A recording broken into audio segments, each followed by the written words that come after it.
All right, guys, and we are back. Hey, real quick, I just want to say, I think we had a little bit of complaint about the audio quality from myself, and I apologize. That was completely my fault. What it is, I have a wireless headset which I use for my regular gaming, and then I actually have a nice little professional microphone that I use for my casting. And apparently, I didn't switch that over, so I was talking through my headset, and that was way too close to my mouth and doesn't have the little fuzzy thing on it because I lost it for some reason. And so I switched over to my professional microphone, so it should sound much better. So sorry about that. But we're back with game two. Team Tough Bananas cannot get that name correct. I was actually posting on trying to post on Reddit, and I was like, what was their name? Something Beavers? I don't know what it is. I just can't keep the name straight. Anyway, actually, it's going to be Team Megashock is going to be on the Radiant, and it's going to be Team Tough Beavers on the Dire this side. Game one going to Team Tough Beavers.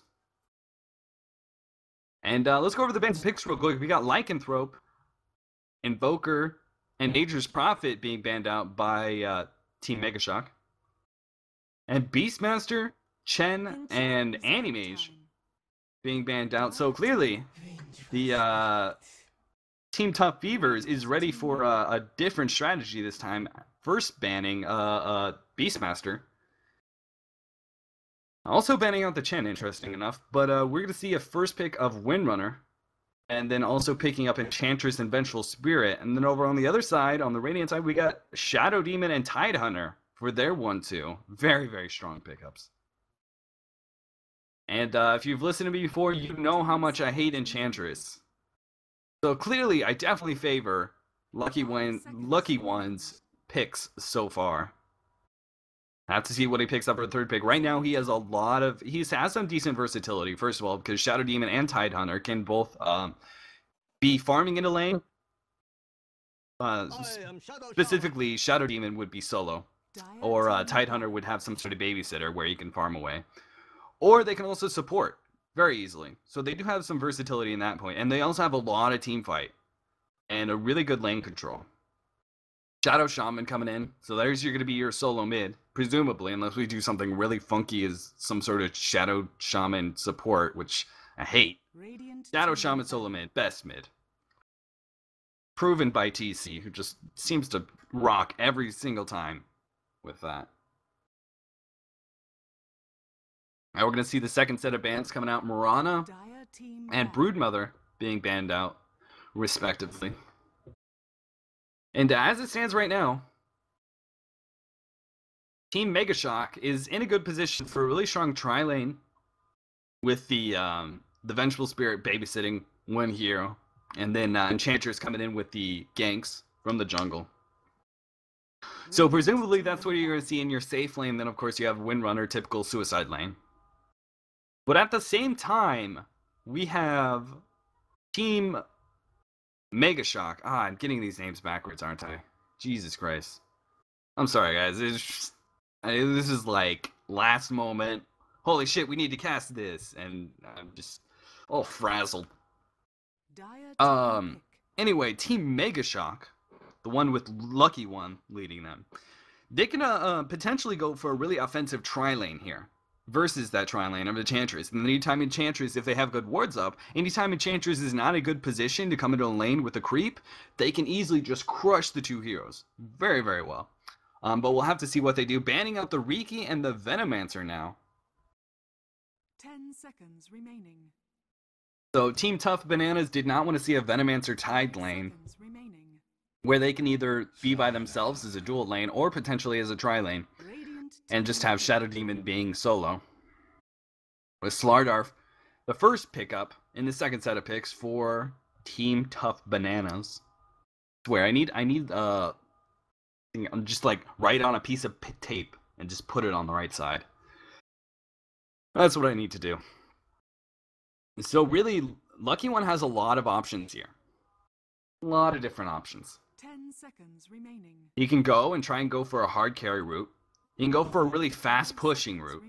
You just max out on the Shadow Shaman in the team fight that they already have, that they've already got established, and go all in with that. Or he can just rely on the Shadow Shaman and Tide Hunter to provide relatively good team fights and pushes and go for a really hard carry to out-carry the Slardar. Presumably, we're going to see a Slardar VS lane.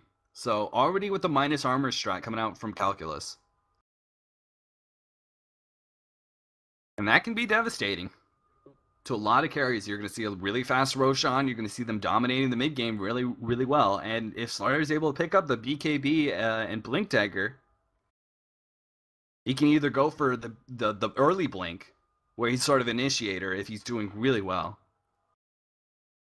More likely he's going to be going for that BKB, and he might go for a Blink. Or he might just max out his carry potential and go for that BKB, maxing out his damage into carry items. Oof. And now we're just waiting.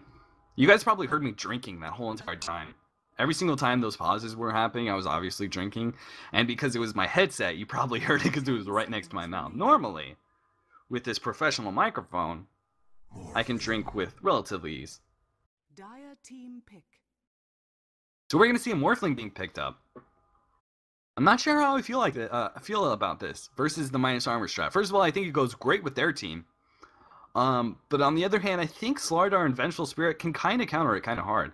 Morphling, if you can burst down a Morphling, that's the best thing you can do. Now, granted, they don't have the nuking power, but they do have the pure damage coming out from Enchantress, and they also have a minus armor.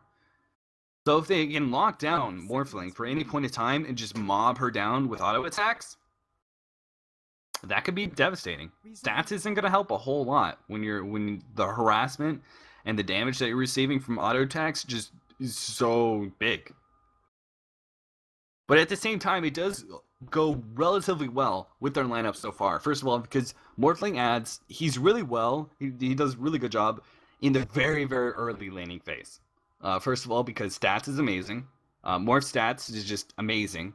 You pretty much can't be targeted by a tri-lane. Or any lane. And on top of that, Waveform does a lot of damage, and it's a blinking spell. So you have an escape, and you also have a great initiating spell. Somebody hits a stun, you're right there. And as a range hero, as long as you attack, move.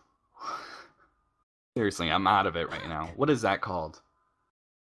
Anyway, attack, move. We're gonna call it that from now on. No, not kiting. What's the... Yeah, there it is. Orb canceling.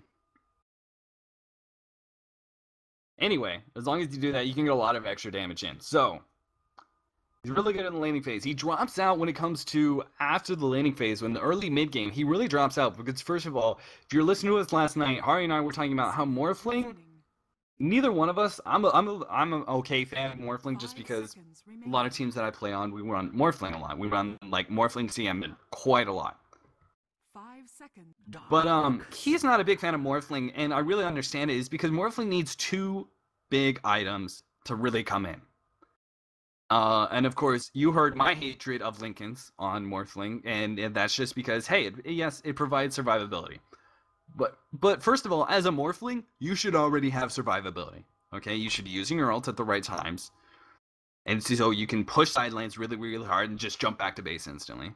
You should have that, and then you should also have your more stats, and you have an escape mechanism. You're a very hard hero to kill.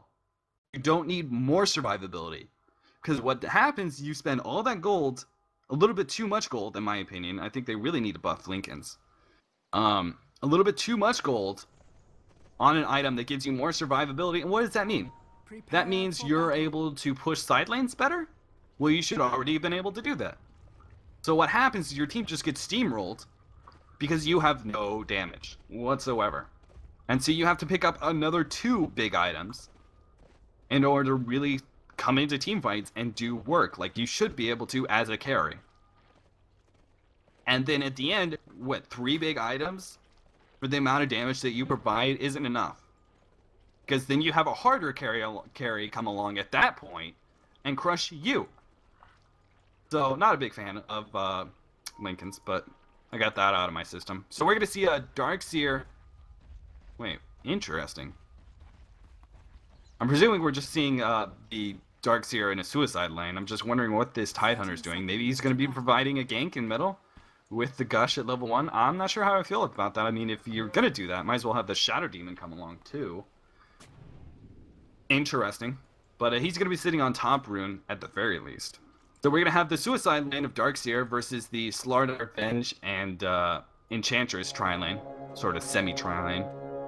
And the opposite specs, we're going to have Windrunner versus the Shadow Demon Morphling, and presumably the Tidehunter. I'm just going to presume that's going to be a tri-lane, unless he wants to duel mid.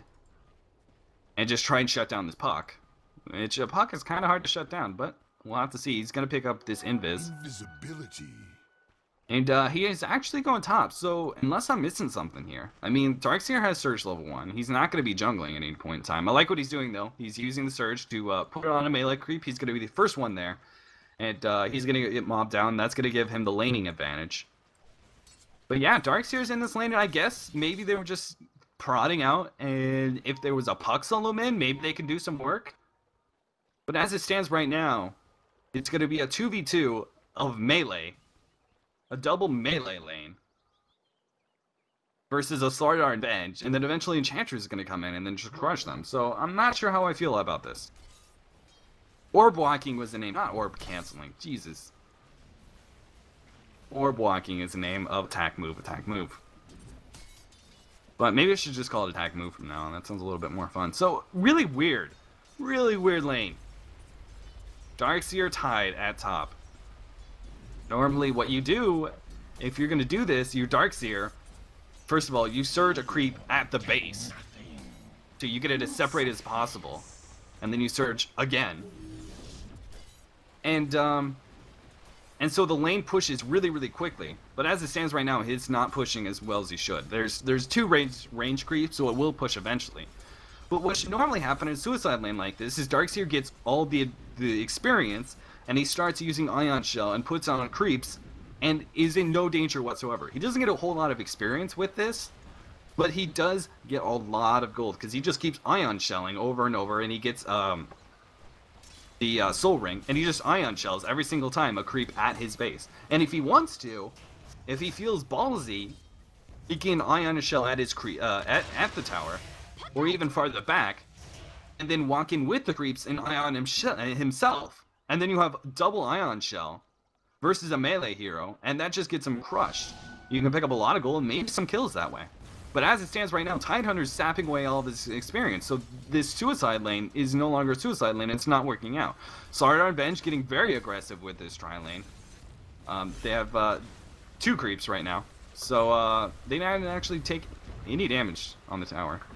But let's get away from that tri-lane and let's look at bottom, where you've got Shadow Demon and, oh no, I don't think that disruption, oh actually he did take the damage from the waveform. But still, that was very close. But Shadow Demon's just going to be able to keep Windrunner out of lane. Pretty much what happens anytime Windrunner pops Windrun, he should just disrupt, and pretty much then you're only going to have 0.25 seconds of Windrun left. That's how you do this. You don't do it beforehand. You wait until she uses Windrun and then disrupt. And it crushes Windrunner very, very hard, especially once you start getting... if he wants to, he can get a level of Shadow Poison if he really wants to be a harass heavy and just completely keep Windrun out of lane. Or if he wants to go for a kill strat, he would just get Disrupt and start maxing out Soul Catcher from there. And, I mean, that's... Morph does a lot of damage early on, and with that waveform, if you combine it with an extra bit of damage, that's huge.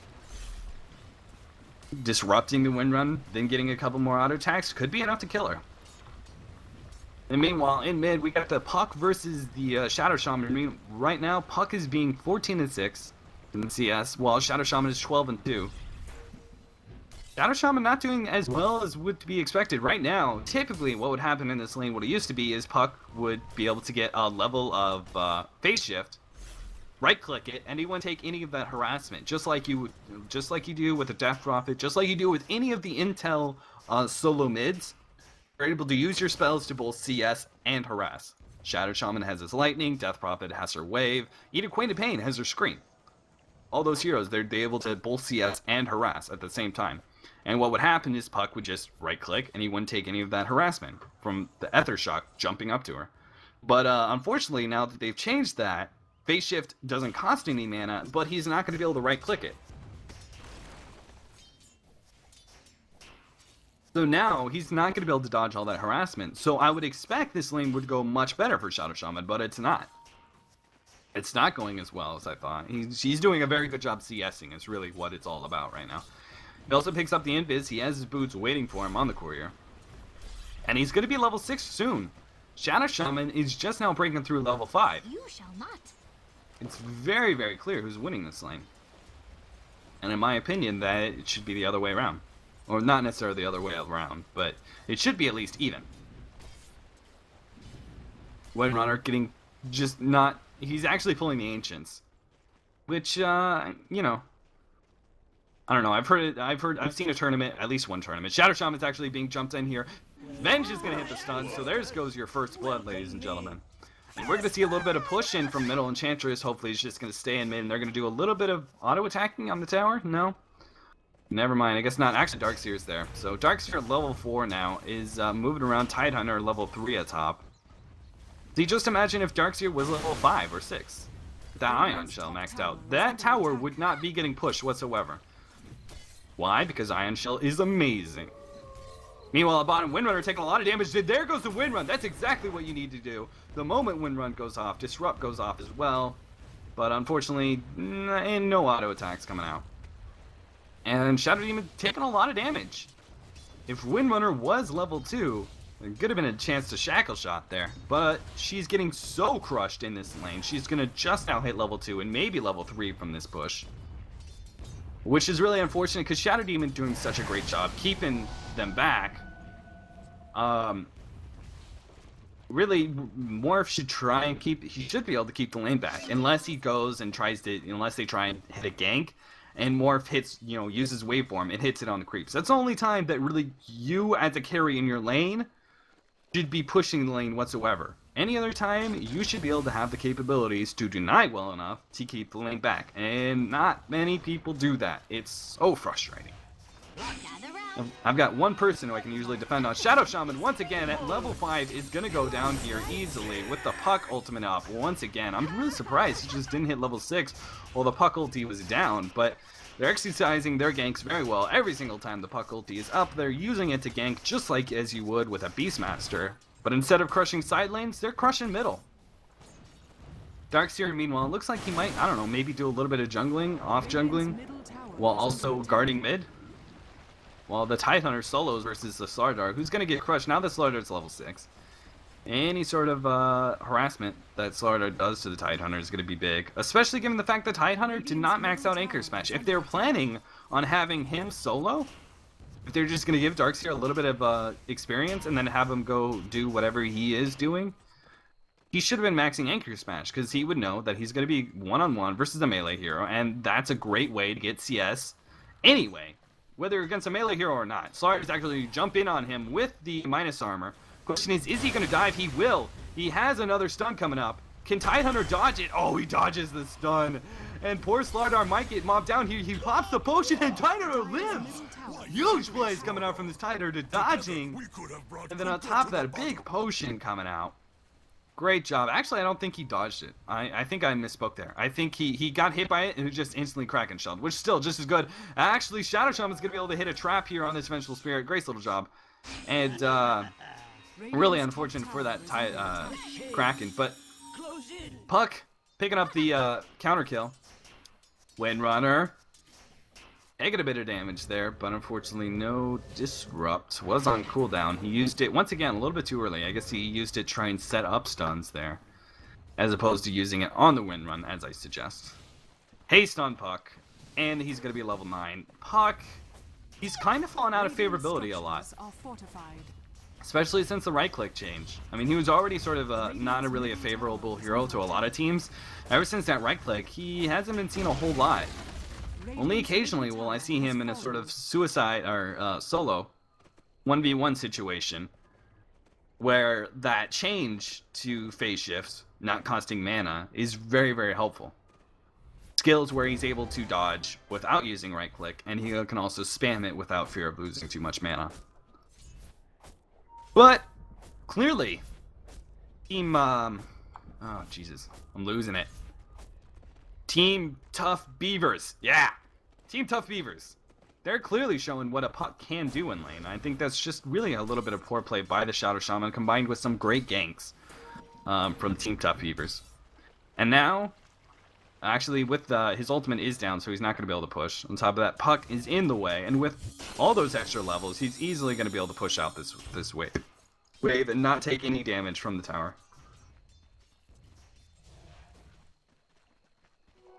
Let's go over the goal difference real quick. We got a 2,000 lead for the Dire. DSing, we got 49 and 9 on the Slardar, 43 and 10 by the puck. Tower is under attack. But unfortunately, 68 and 19 on this Morphling. He's getting a lot of farm. Meanwhile, on top, they get the tower to deny range, but now they're backing off. So that's going to be a deny tower and maybe a dead Slardar. Vacuum coming out. Puck actually coming in. We're going to see a Tidehunter ultimate trying to stop that bit. But Slardar coming back, and he is going to be able to hit a huge stun. Now the haste comes out onto Tidehunter. He's going to be able to get out of the way scot-free. So back and forth exchange is going to result in this tower going down. And it is not going to be denied. Radiant's top tower is under attack. So great job turning around that team fight. Puck coming in, knowing that they need the extra little bit of support in order to make sure that the deny does not go out. That is very huge. And but all the meanwhile, Morphling is doing a very good job CSing, as he should. He's pretty much a little over 6xing his lane, which is great. But of course he was free farming, so anything less and you could not call yourself a pro player. But he is doing a very amazing job. I guess you could call it 7xing your lane. If you don't know what I'm referring to, 7xing, 6xing, it's basically you're getting 5 creeps a minute, 6 creeps a minute, 7 creeps a minute. And, you know, typical really good farm, typically without free farm, with with some other hero in lane, 5xing your lane, getting 5 creeps a minute is great. Shadow Shaman's going to be jumping in on the Slardar. We're going to see minus armor, but he's way too tanky. Just with the urn combined, now we're going to see a puck coming in from behind. Silence going out. Now the disruption saving the Shadow Shaman from a lot of damage. Now they're going to try and chase down this puck, but he has way too good. He's going to be able to get out. Morphling just keeps farming away as he should be. Oh man, opportunity to take the courier. Almost. Anyway, going back to that, 5xing with another hero, an enemy hero in your lane is great. Usually if you're free farming though, you should be getting 6 or 7xing your lane, depending on how often you jump on the other hero. We're going to see an ultimate coming out on this Morphling. They're really going to try and burst her down. 3 heroes, and he will maybe go down here. Waveform goes off. Slardar, where's the sprint? Sprint's going to be up. Now 5 heroes on top of that Morphling. Big mistake. Caught out a little bit too far out there, but still, Team Tough Beavers doing a great job. Great gank. Good teleports in. Spreading of the skills. All well done. All around, well done.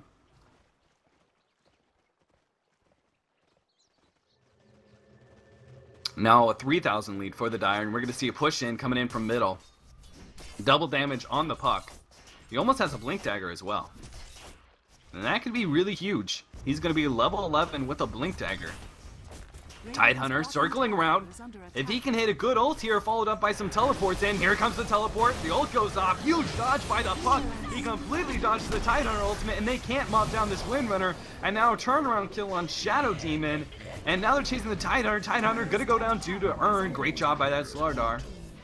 And 2 heroes down.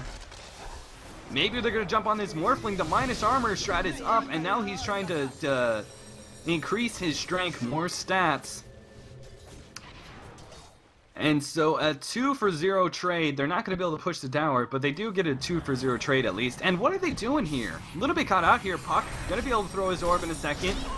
Disruption, completely missing out on the stun now, and so Slardar goes down. So at least a 1-for-2 trade. Vacuum coming in. Can he pop the Windrunner? He doesn't. He doesn't have anything left. Darkseer, though, is in a little bit of trouble. He needs Morphling to come forward and make sure he doesn't get auto-attack down. He went down to 3 health. 3 health. So close. Dire's And bottom now tower this time is it's the under Radiant's attack. turn to push into tier 1. And this time they are going to be able to, unlike the Dire, they're going to succeed. They're going to be able to pick up this tower with relative ease. Dire's bottom tower has fallen. Vengeful Spirit is really far forward. I think he was trying to catch out this Darkseer. Especially with all the wards he had. He did see Darkseer very low and he wanted to be able to pop him. But no dice. You will at least be able to grab a regen. That's always nice. And now that gold lead going back up to the Radiant due to the fact that they were able to pick up that tower. And even if the Dire have the lead, the Radiant have the Morphling. And this time, there's no quibbles about it. Oh, actually, Slardar jumping in. He's going to be able to pick up the Shadow Shaman. And now they're going to also be able to pick up the Shadow Demon as well. He tries to disrupt himself just to pretty much dodge a stun, and not working. He's going to go down anyway. He dodges a stun, but still dies. And a big lead coming in from the Dire now that they've picked off those two heroes and are going to be able to take this tier 1 possibly. Puck is teleporting middle just to push that back, but with 4 heroes, unless we see some major movement, and Radiant's bottom tower actually they're is going to try and under jump in on middle on Puck, and he's going to be able to get away very easily. So pretty much that little attempt at a gank is going to cost them that tier 1 tower. Maybe if the moment they noticed that Puck teleported middle, and they weren't going to trade tier 1 mid tower for tier 1 bottom tower. As soon as they saw that Puck teleport in, they should have started rotating bottom, and they might have been able to defend it, especially with some teleports in from the reviving heroes of Shadow Shaman and Shadow Demon. Ice Frog with the Shadow Fetish. What is up with that? Anyway, the majority of the gold on the Radiant side is on Morphling, and he's definitely the hard carry of this game. He's not the hardest carry in Dota 2, by any means, but he should be able to outcarry a Slardar. It's going to be all about the mid to late game though for this Slardar. He's going to have to really crush kids, and if he had a gold advantage, he can still take out a Morphling, especially if they lock her down. Vengeful Spirit was able to pick up the Shadow Shaman kill. Great job. This Vengeful Spirit is just so ballsy. Look at him. Other side of the river, no problem. Enemy team's jungle, easy. Arcane Boots on the Vengeful Spirit already at 17 minutes in. That's great. I mean, because on top of that, he's also been warding. Enchantress has the mech. Let's go over items real quick. Let's see who else has what. Darkseer often go for the Tranquil Boots build. Not a big fan. But it's rare to see this. Actually, he's going to jump on by the Puck and Slardar. He's easily going to go down here. Great job. They're just picking up these heroes left and right. Slardar, with a Vanguard, has the opportunity to go for a Blink Dagger here. Puck already has hers. Question is, does he want to? They can really dominate the game, the two of them, jumping in on these heroes and just crushing them. Or he can go for a fast BKB. And I think a fast BKB would probably be a little bit better, but we're going to see the tier 1 mid tower go down. No attempts at a deny. But maybe we'll see a team fight here. We got 5 middle for both teams. The Radiant is sort of spreading out, but maybe the Direwolf wants to push this in. With the mech and the Enchantress, it can try and force a couple of team fights, especially, and it looks like Slardar is going to be going for that BKB. And I think that's a very wise choice. You already have your initiation in Puck, and you're going to be sprinting in close behind. I don't think it's... You don't want to throw in too much initiation and just hope that you're able to output the damage. Because if you go for that Blink Dagger and you're not able to put out the damage, and that slows down your BKB, because you're not winning the team fights that you should, big mistake. Because in those first couple of minutes where you pick up that Blink Dagger, you have a really big opportunity to crush kids. But a few minutes after that, you start losing out. Puck jumping in, hitting 3 heroes with her ultimate, but she instantly gets mobbed down with the combination of Shadow Demon and everyone else. Now they're turning around on this Darkseer. Slardar jumping in, taking a lot of damage from Ion Shell, but auto attacks too good. Purge now jumping in on this Slardar. He's going to be able to sprint away. Purge does not take away that sprint, apparently. And Shadow Demon getting mobbed down by the Puck, who bought back and came into this fight. Now they're chasing down the Tidehunter, and mainly because that Puck buying back very convincingly going to win this fight and chase down heroes left and right. So that's what buybacks can really do for you, especially on a hero with a blink dagger. Be able to get right back into those fights and very convincingly win them. And once you won them, if you haven't killed somebody, you'll just be able to chase down a couple heroes and definitely get some kills there. So very well done. Meanwhile, middle, Morphling, taking a little bit of damage, but I, of course, don't foresee him going down anytime soon. They don't have the burst.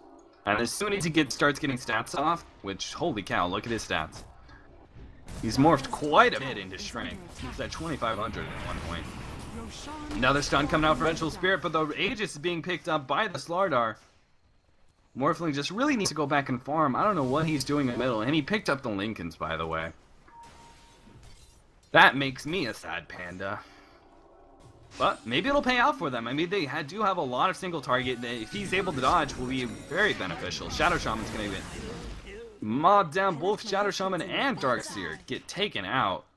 They just, I don't know. It's 4-16. That's what's happening right now. They just keep getting picked off. And it's ridiculous. They can't allow themselves to, I mean, can't have that happen. No. You have to have very good map awareness, have some good wards up, good positioning, and let your Morphling farm. Especially now that he has Lincolns and he won't be able to do anything in team fights for quite some time. They just have to try and spam the attempted pushes and try and keep the tower alive for as long as possible. Every minute counts for a Morphling who is farming side lanes. And on top of that, not only is he farming, he's going to be able to take out this tier 1 tower at top. In exchange, though, they're trying to push pressure this tier 2. Question is, though, can they defend this?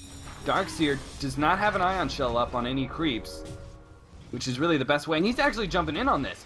This is really ballsy. I'm not sure if they could really win that fight.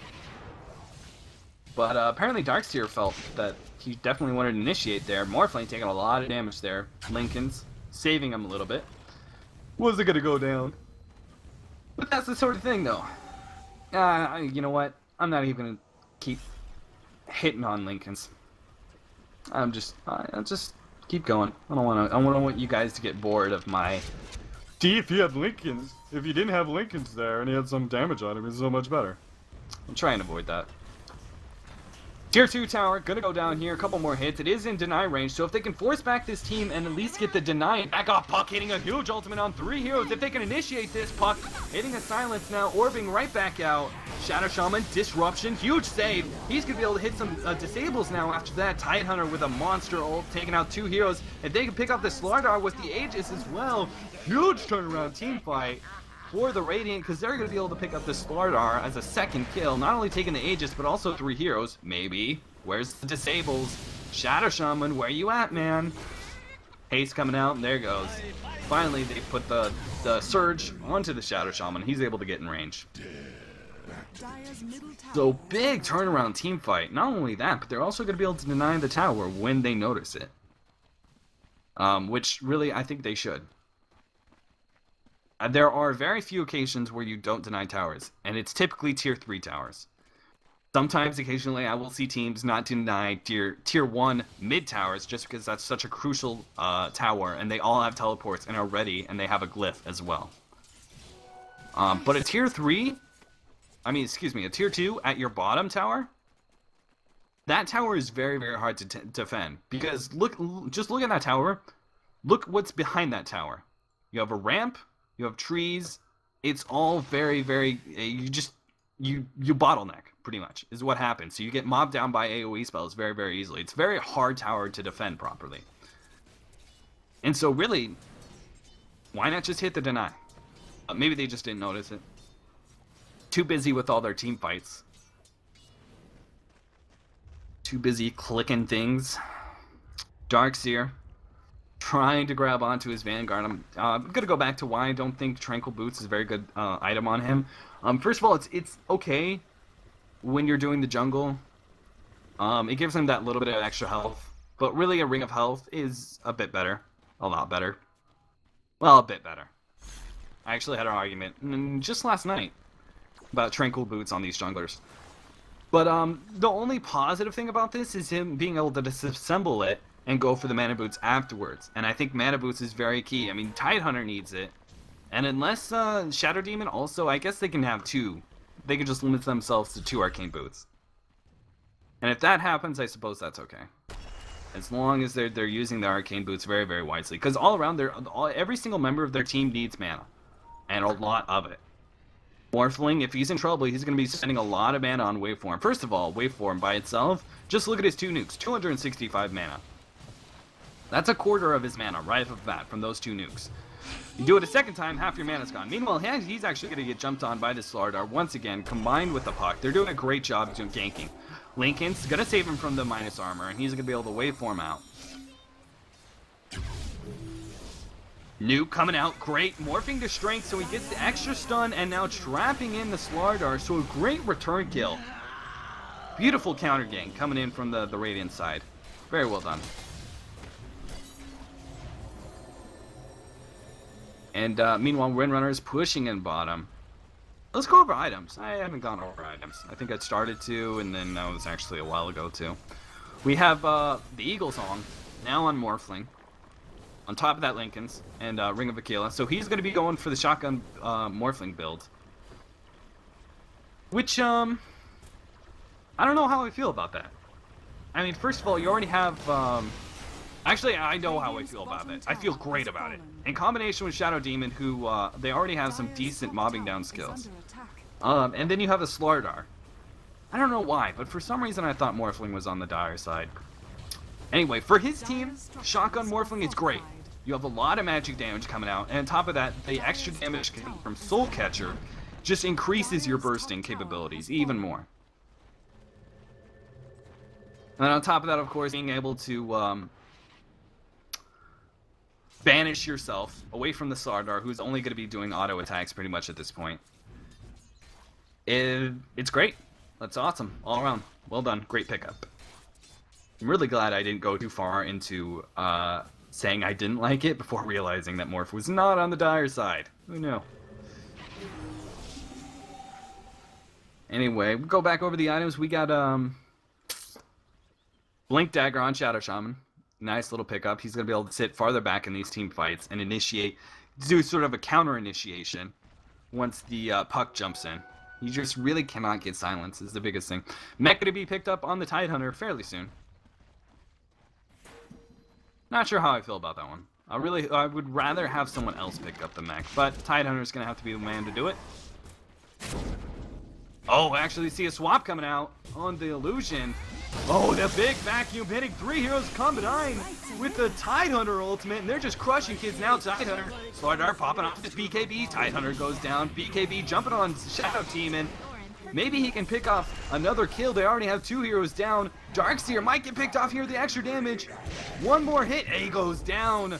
Darkseer gets picked off, so 4 heroes go down for the Radiant side after a very beautiful initiation.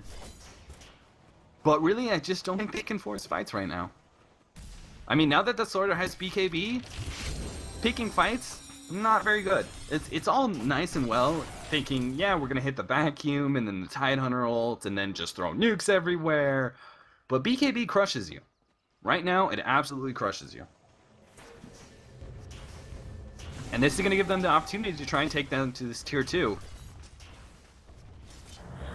Morphling, now with that Ethereal Blade. Look at all the damage, he almost pops Puck. He waveforms forward. Maybe if he had waveformed and had an ultimate up, he would have been okay. Nobody's really low, and actually Morphling's very, very low. Look at him. He maxed out his agility, and then he just got popped. Now Shadow Shaman's going to get man down, as well as Shadow Demon, and another 3 heroes for nothing. A really big mistake by that Morphling. You really can't have that happen. Whew. So again, once again, they get an opportunity to take down this tier 2 from full health to nothing. That is pretty fucking key. Radiant's middle tower has fallen. Real quick, guys. Instead of doing the beginning and the end of the cast, I'm gonna do it right in the middle, because I know you guys are here and watching it. Like us on Facebook, follow us on Twitter, follow our Twitch TV account, subscribe to our YouTube channel. Dire's bottom tower is End of media whoring. Anyway, after getting a little bit of vacuum and the Darkseer ultimate. The Dire's just going to back up and farm their side lanes, which are being pushed in. So that's exactly what they wanted. They got some good team fights. Dire's bottom tower is under attack. Darkseer actually trying to jump in on this Vengeful Spirit. Maybe they're going to keep going here. Where's the Surge? Who's the Surge on? There it is on Tidehunter. Not going to be able to pick it up, though. Maybe? Haste? Nope. Haste. Not in time for the Shadow Shaman blink. It is not up. Maybe if he'd given the Surge to Shadow Shaman instead, they might have been able to pick up that kill.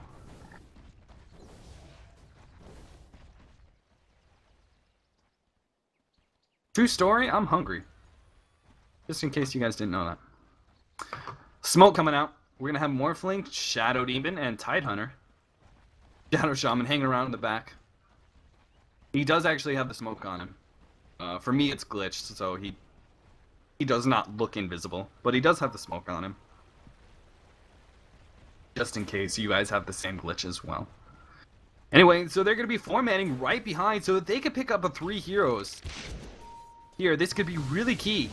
Jumping on the Enchantress, instantly popping her. Heal is doing nothing. BKB now being popped off on the Slardar, but Purge hits him just at the same time, and he is completely slowed down. Tidehunter ultimate. Hitting 2 heroes. Slardar's doing some serious work with his BKB, though. He's going to pop off the Shadow Shaman. And now he's jumping on the Darkseer, while the rest of his team is getting mobbed down by this Morphling. But really, I think the Radiant side need to back up here and try and save their Darkseer and just take the win and just run away at this point. Morphling jumping back to base. If they can pop anything, they don't have a sprint. But there goes the swap. That's exactly what they needed. To be able to catch off an additional hero. And actually, they're going to keep going. The Puck jumps in and blocks down 2 heroes with her ultimate. And so they don't get out inside. Darkseer actually needs 1 or 2 hits. Morphling cleans up that Puck kill with his, of course, Ethereal Blade. So strong. And Darkseer's going to get mobbed down by the Slardar. Combined with Windrunner. So, all in all, I believe that was a 3 for 2 exchange, because the Enchantress went down and the Puck went down. I don't think anyone else went down for the Dire side. But of course, a 1 hero advantage plus the map advantage is going to give them a Roshan. The combination of Slardar minus armor and Vengeful Spirit minus armor, you just take Roshan stupidly fast. It's insane.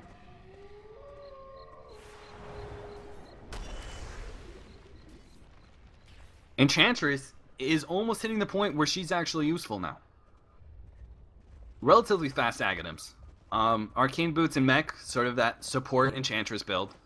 And after that, picking up the extra stats and the huge amount of damage increase. Slardar, look at him go. I don't know if you guys caught that, but that's what happens when you have Ethereal Blade. Slardar looking for someone to kill. He's looking for vengeance. Poor guy. He pops BKB. For nothing. He trades the Aegis pretty much for Ward Gold.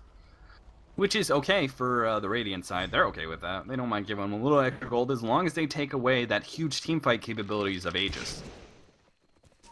Anyway, if you guys didn't catch that, Soul Catcher, Disruption, Soul Catcher, Ethereal Blade, Nukes, instant dead Slardar. And look at his health. He's at 2,000 health. That's not you know, that's a big deal. 2k nukes, 2k damage nukes, instantly. Well done, very well executed little gank there. But if they don't catch out the Slardar, this is Slardar's real time to shine. Once you hit that sort of 25-minute mark, up until like 45 minutes, it's where Slardar really dominates the game, because he has enough tankiness where he's able to just survive through team fights every single time and be the last person to die.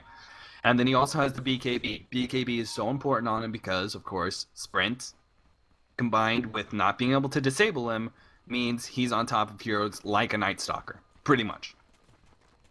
He has the stun, he has massive auto attacks, more than Night Stalker, and he just crushes kids from here on out. So up until Morphling gets that Manta, look at him just pop this Puck. Easy.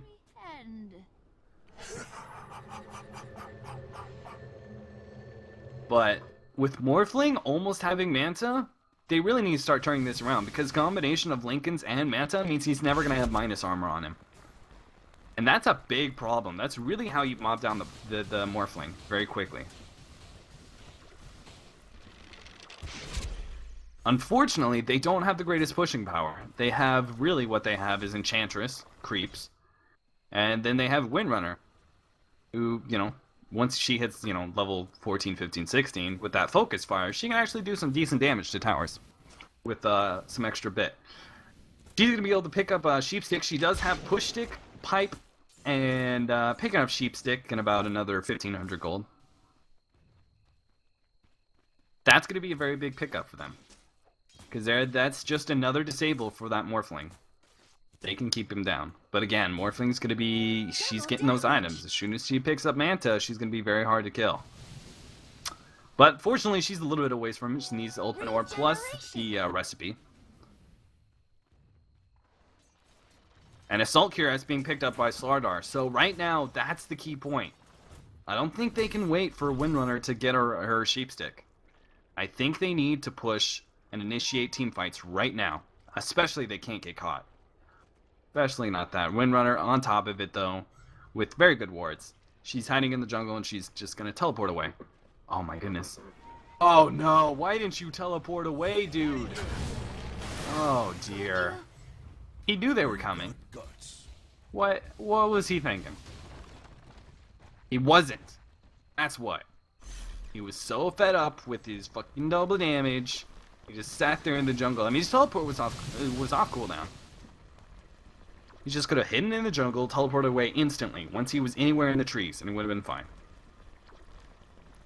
But now that's going to give Morphling a chance to farm up a lot more gold. He does have enough for the Ultimate Orb, and they might just try and push this tier 2. With a 4-on-5 fight, Windrunner can buy back, though. And Puck is in the middle of their base. Their tier 3 is taking a lot of damage. Middle tower So they're going to have to teleport someone back. So they can't really push this tier 2. They really can't. Slardar, as an invis, he's going to be able to initiate and pop the Shadow Shaman instantly. And it's the hero I recommend. With his BKB, he should really pop the hero with the most disables. He's actually going to jump in. There he goes. He's jumping on the Shadow Shaman. Great job. Tidehunter ult is going to be up in a second, but he might actually put him down. He pop ultimate, but Puck, great job by Puck getting out of the way. And oh no, poor Slaughter, just get mobbed down. Oh, Morphling, Shotgun Morphling, you do so much damage. Enchantress at least has the Aghanim's. And let's go over items real quick. Nice little 2-for-1 trade. They also picked up the tower. It lives a gold lead. It's 10,000 in favor of the Dire at this point. But that just goes to show you, a 10,000 gold lead isn't that much when the other team has a hard carry such as Morphling. And all the gold is on the back of him. He's got Manta, Etherblade, and Linken's. Now with that Manta, pretty huge. Not as huge as it used to be, if you guys don't know. It used to be that Manta was pretty much required on all Morphlings very, very quickly because replicate. You could replicate your own illusions, and you would have, you would have 4 Morphlings, and you would also be able to pretty much solo push because you would be able to create your own replicates, which you could send back to base, etc., etc., etc., etc., etc.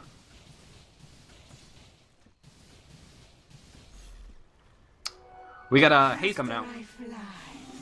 Vengeful Spirit. Picking up that one. She has drums, as well as a little bit of tankiness. She has Vitality Booster and a cloak. Not necessarily building into items, just pretty much some base survivability at this point. And hopefully, with Windrunner being able to pick up Sheep Stick, I think they really have to push. I know I said earlier, they should group up and try and force fights while, you know, he just picked up the Assault Cuirass and Morphling didn't have Manta. But now I think the next point is going to be Windrunner having that Sheep Stick. They can't really let this game go on too much longer, I feel. As much as the minus armor strat is good, and Sardar's able to do a lot of damage in that regards, he's just going to get popped every single time now that Morphling has both enough survivability and stats to both be offensive and still survive. Because as it stands right now, he can have 1,500 health and be hitting for 300 a hit. On top of the huge nuke damage coming out. You're talking about pretty much a 550 damage nuke, I think, from Etherblade. pretty monster.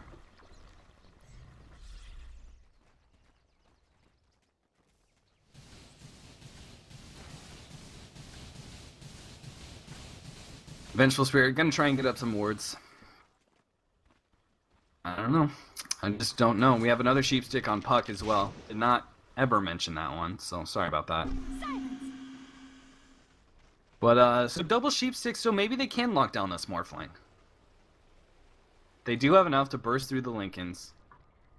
Preferably, you would try and get some sort of minor, like, Enchantress slow to pop the Lincolns. But they have to double Sheepstick on it, and then just try and put him down with the Slardar's basically burst physical damage due to amplify damage. He's level 20. Invisibility. Right now, Puck is paying him for their Morphling. He knows they need to be able to pop the Morphling, but it looks like they're going to go into this bottom. If they can pick off some support heroes, which they will kill the Shadow Demon, maybe another one, Swap coming out. They're going to be able to pop this Darkseer as well, so 2 heroes go down. And so now it's going to be a 3-on-5 in this defense, and Morphling just needs to side push pretty much, and that's exactly what he's doing. He doesn't have a replicate up, which is a really big problem for him, because he does at least have a teleport. So he's going to try and push and try and get as much farm as he can, because he knows there's not a whole lot to do until his team is up. Glyph goes off, as well as, oh, Tidehunter. Huge mistake, you don't have the range. He doesn't hit anybody with his ultimate, and I think they just need to back off here. I think they just need to sit on their tower with the wards up. Don't try and force anything right now. Pipe actually got popped, and now they're going to go back and, oh no, Roshan is not up. But it could be up very shortly. I'm sure they have the time down, unlike myself, because I'm a noob. I swear, I can never keep track of that time. I'm always supposed to type it in. What every single competitive team tries to do is they try and type in the time, but they're going to be able to pop off this Shadow Shaman with the Sheepsticks. Double stun coming out from Slardar, but it misses up from because of the vacuum. And Tidehunter doesn't have an ult, and this is probably going to be losing fight here. Look at these 2 heroes. Morphling is just going to get mopped down. 1 or 2 more hits, and he might have gone down there from the Enchantress, but he gets away, wave forming out. Does he have a replicate? I think that's Darkseer. Where's the Darkseer? I think that's his replicate. Or maybe that's the Darkseer's wall. Yeah, he doesn't have a replicate, and... oh, there he goes. He does. Okay. Jesus, I couldn't keep track. With all these illusions, I didn't see the Darkseer wall, if he made his own illusion. Scary shit.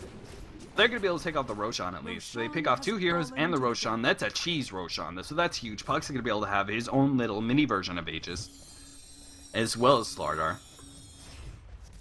And that's a turnaround. That's a huge turnaround for them, because I thought, really, I mean, before that team fight, they were sort of slowly going down, and the advantage was going more and more than the Morphling. But now that they have Aegis, if they can take a Rax here, in the next 10 minutes with that Aegis, they're in good shape. They don't have to end the game at this point.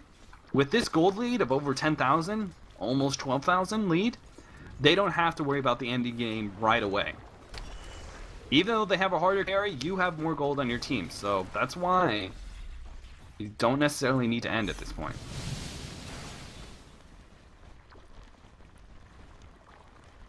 On top of that fact, of course, Slardar with the minus armor is a great little counter to Morphling. It's not the best counter in the world, but really anything that you're just able to pretty much instantly pick him off with the combination of disables and pure damage, it's great.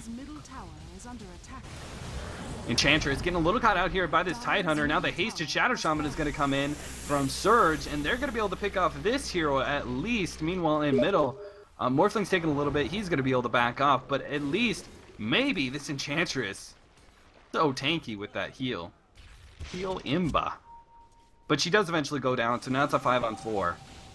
Question is, do they really want to force this? I don't know. Puck is pushing in top pretty well. I think really they just need to back up and farm. Don't try and fight against an Aegis when you have a Morphling. Just rely on your Morphling's capabilities to be able to carry you. Slardar getting a little bit more tankiness. He's tired of being popped like that. He's going to be able to pick up our Reaver. Yeah, just getting popped like that is just so brutal. Don't even get out of banishment before he dies.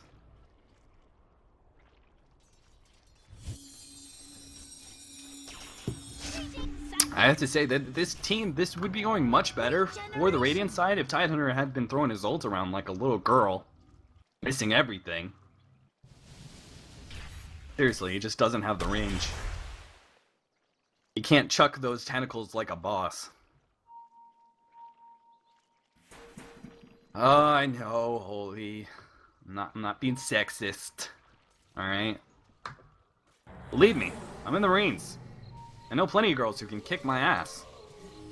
I know female power. And it's scary. Vengeful Spirit and Attempt to Ward is going to get caught out here. And they might actually catch out the Windrunner as well. Actually, Vengeful Spirit almost... Look at him with that extra bit of tanking. Is now throwing the ultimate from Tidehunter. And will it be worth it? I think it will. They're going to be able to take out this Windrunner at least. And so 2 heroes picked off. And that's the trade that you have to think about every single time you go to Ward. As the Ward bitch, you have to think about, is me warding in this place very, very far forward? Is it worth the risk of me getting picked off? Is the vision that I'm going to receive from that ward worth the risk, the possibility of me being picked off? That case, definitely not. Especially since Windrunner was caught out as well. Vengeful Spirit by herself, not that big of a deal. Why? Because she's going to be able to revive by the time a real fight happens in the middle. But Windrunner is going to have to force to buy back here. Filling out a lot of gold.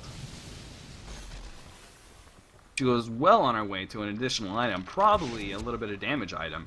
It helps the Slardar carry, but now, not anymore. Popping the buyback, and now look at all the damage they're putting out on this middle tower. Look at block, popping the Lincolns. And now they're jumping in on this. Where's the rest of this team? The Slardar jumped in from behind on this Morphling, but they didn't do anything. Shadow Shaman now coming in, trying to do what work he can. Big vacuum coming in. Can they pop this Morphling? Look at him go. Couple more hits and he might go down. BKB is helping him live through everything. He pops the replicate. Can he be able to get out with this? He's morphing all his stats, and as well, he does have the replicate up, so he's going to be just fine. Great little spit by that, but Tidehunter is going to get caught out here. Shackle shot, very well done by Calculus. Meanwhile, Tidehunter illusions plus the wards, or excuse me, Enchantress illusion plus the wards. They're going to be able to take out the range racks. Not that big of a deal, as long as they can save the melee racks. Range racks, it's not that big of a deal. It's the melee racks that you really want to kill. And that's really unfortunate, just really the placement of Shadow Shaman wards was the problem there. Then a little bit closer and he would have been able to target the melee racks. That could have been a huge pickup. But range racks goes down, and now it looks like the Iron's going to put on a little bit of pressure here.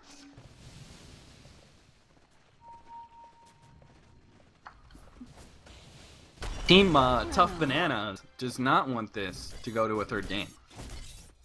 They want to end this here and now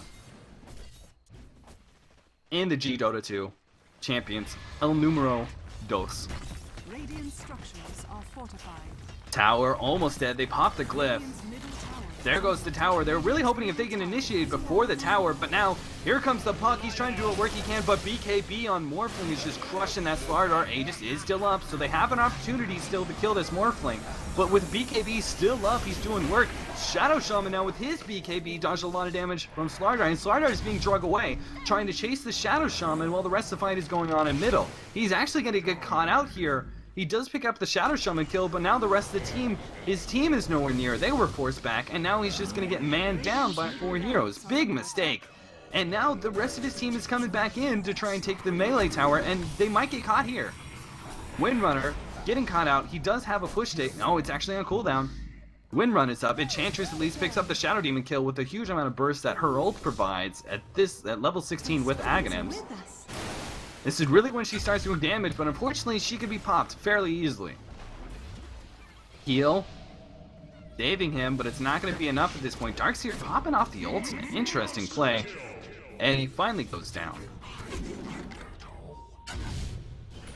Vengeful Spirit also, oh man, it just feels like the Dire's kind of throwing away their lead here. Slardar chasing so far in was a huge problem, but now maybe they might be able to turn this around and pick up this Darkseer kill. The silence still up. Oh, the attempt to dodge the stun doesn't go off. One more hit, can they get it? Oh, there goes the Ethereal Blade saving the Darkseer, and as well as a BKB being popped as well. Shadow Shaman, great job.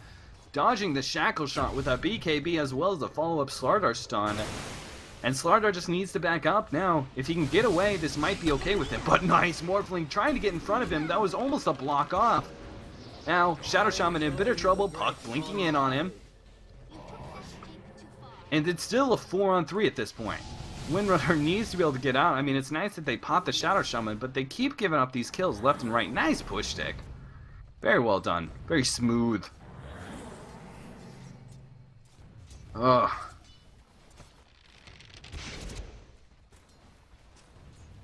Craziness. Craziness. Alright, let's see if we got any new items here. Real quick, 12,000 gold lead still in the advantage of the Dire. But another Eagle Song being picked up by Morphling, that's just even more burst damage. Vlad's being picked up on Darkseer. He's pretty much just food for fodder right now. He's just trying to help out his team in any way he can. And Auras is the best way to go. Shadow Shaman, of course, with Blink and BKB. That's all a Shadow Shaman really needs. It's always nice to see, you know, that whole Aghanims refresher, but you can't really get it. Slardar being jumped on by a replicated Morphling. He just instantly throws what damage he can and then replicates right back to top. So annoying. Shadow Demon with a little bit of extra minus armor coming from Medallion of Courage, trying to help out the auto attacks from Morphling, do what work they can. Especially combined with the Tidehunter, who has minus armor himself. Tidehunter still with the Arcane Boots mech, and also that Blink Dagger. And over on the Dire side, I don't see a whole lot else that's changed. Still Reaver on Slardar. You know, of course, Sheepstick on Puck.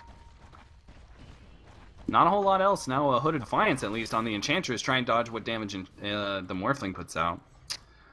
But Darkseer taking a little bit of harassment, but not really a true fight going on. Puck is doing a great job side pushing very well. He's putting a lot of damage on these towers and putting a lot of pressure. And Roshan isn't up. And the Radiant might have made a bit of a mistake here. I think they assumed that Roshan was up, and they're like, we'll trade the tier 2 for Roshan. And they just keep waiting for it, but it's not there. And now they're finally going to have to back off. And meanwhile, the top tier 3 is going to take a little bit of harassment here. And that could put the Dire in a great position to wipe the game. If they can win a fight, oh, but Puck getting caught out by a blinking Shadow Shaman. He's not going to be able to get out anytime soon. So well done. But now Roshan is up. And now the Dire is going to take it. Trading a Puck for that. So well done all around. The movement by this team. Very well done. And now a combination of the middle tier 3 tower down and the top tier 3 tower at half health. If they win a team fight here with this Aegis and Cheese, they could win the game. 2 racks down, and that'll pretty much be GG. Maybe. Maybe. Morphling is amazing things that Morphling can do. Now with the Butterfly on Morphling, so he's a little bit more, after that old burst, he's getting into his combat phase. Where he can stand up against the Slardar now that he has the evasion.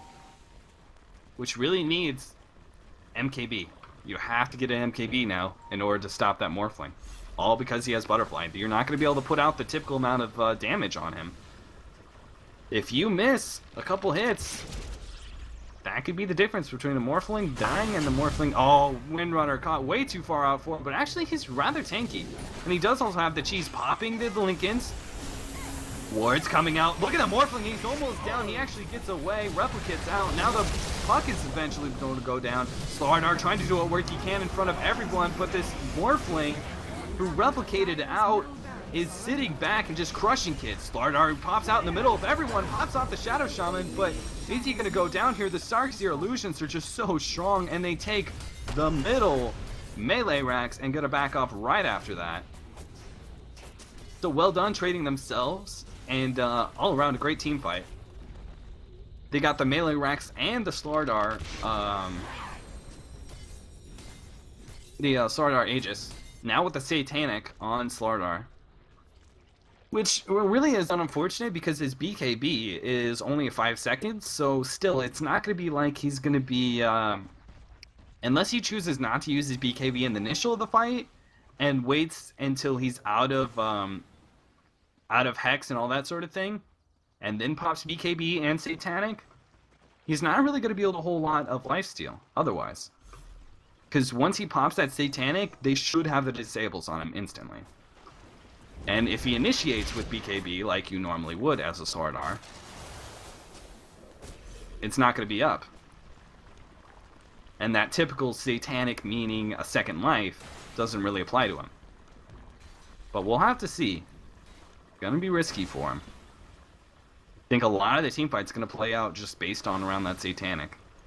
If he's able to get those last hits and pretty much just mob down heroes while at the same time keeping himself alive and gaining back a whole bunch of health, that could win them the teamfight.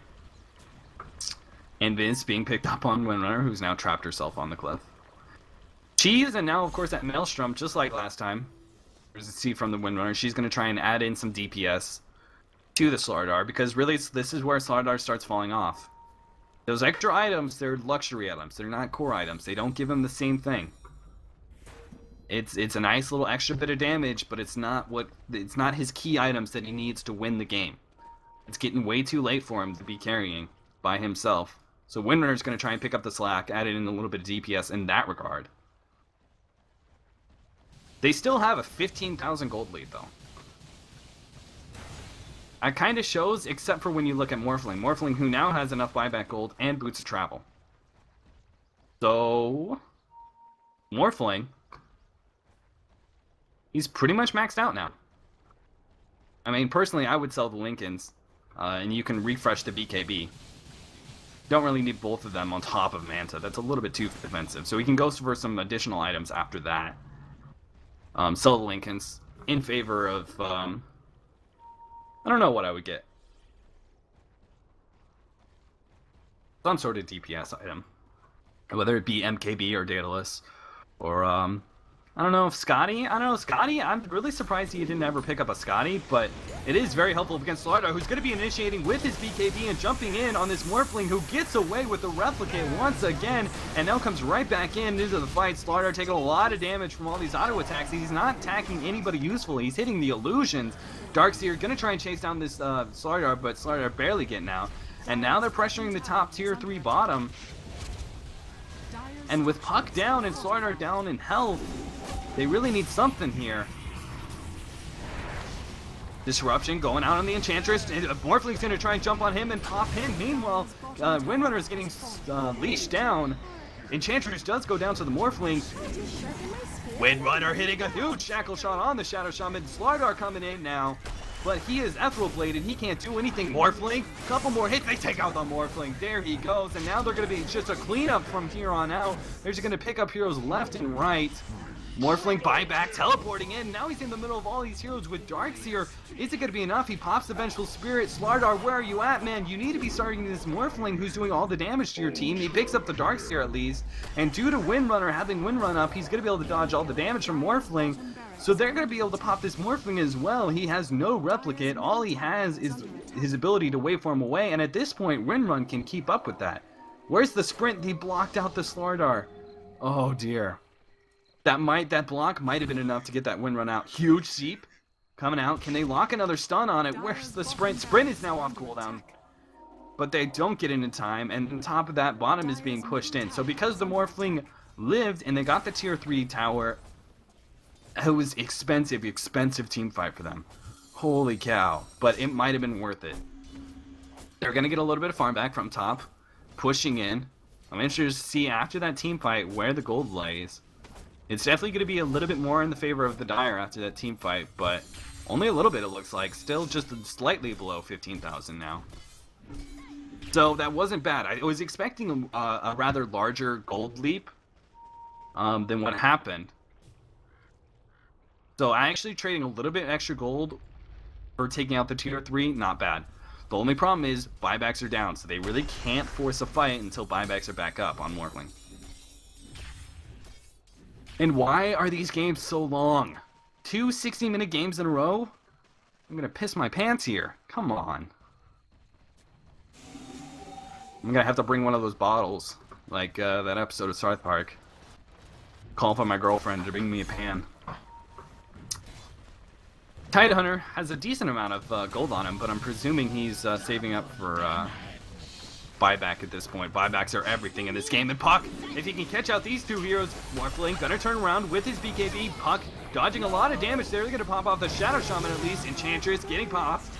Now they're charging this Lord. Look at all the damage he's done. Half of his health instantly being taken out by this Morphling. And now he's chasing out the Windrunner.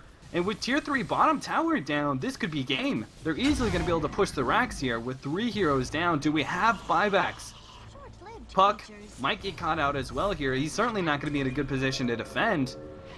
And Morphling is actually going to teleport in to try and take the Puck. I think that was a huge mistake. I think they could have pushed this 3-on-3 at bottom. But I think teleporting back might have been a big bit of a mistake there. I don't know. But maybe they're just going to bide their time. They don't want to push too much. They don't want to push into a fight, find out there's buybacks left on the Slardar, lose Morphling, and have her not be able to buy back. That could be the worst thing. So cautious plays. They are in the lead right now with 1 racks down in middle, and on top of that, the tier 3 tower. Those racks, as soon as those 2 melee, the melee and the range racks go down at bottom, that's pretty much game. They might try and fight back from it, but it's going to be a very, very uphill climb. They're already losing a lot of gold from middle being down so early that if you don't know, when those creeps don't give as much gold. So that's a lot of gold being taken away, all because they lost their racks fairly quickly, relatively early on.